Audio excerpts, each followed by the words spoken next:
This man faked his own death and had himself buried alive, all just to attract attention. But unexpectedly, something went wrong during the plan. He was a washed-up actor, hoping to use this extreme stunt to climb back onto the trending list. On the day of the funeral, friends, relatives, and members of the media all gathered to mourn him. On the big screen, clips of Nick's past performances played on a loop, filling the venue with grief and solemnity. Meanwhile, Nick himself lay comfortably in the coffin, watching the live broadcast from inside. Major news outlets were reporting his death, and countless people expressed regret over his passing. Seeing all this gave Nick immense satisfaction. Soon, the funeral concluded successfully, and the guests gradually departed. The agent who had organized the event was about to head to the cemetery to free Nick, but on the way, an accident occurred.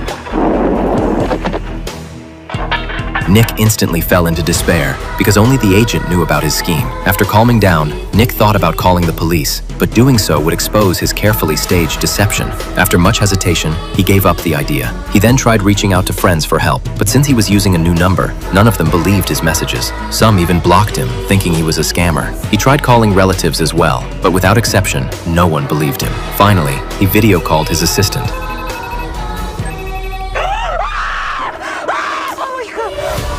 Nick explained everything in detail. The assistant promised to come and rescue him right away. Nick finally felt relieved. At last, someone was willing to believe him. With hope rekindled, he took a sip of vodka and quietly waited for her arrival. But as time ticked by, his rescuer never showed up. Instead, he received a call from a psychiatric hospital. They asked Nick if he was the guardian of a female patient, explaining that she had just shown up at the cemetery with a shovel, attempting to dig up the grave. The security guard spotted her, knocked her out, and sent her straight to the hospital. Nick frantically tried to explain, but the nurse dismissed him as a lunatic as well and hung up without another word. With his last shred of hope shattered, Nick sank into utter despair. How on earth could he possibly escape?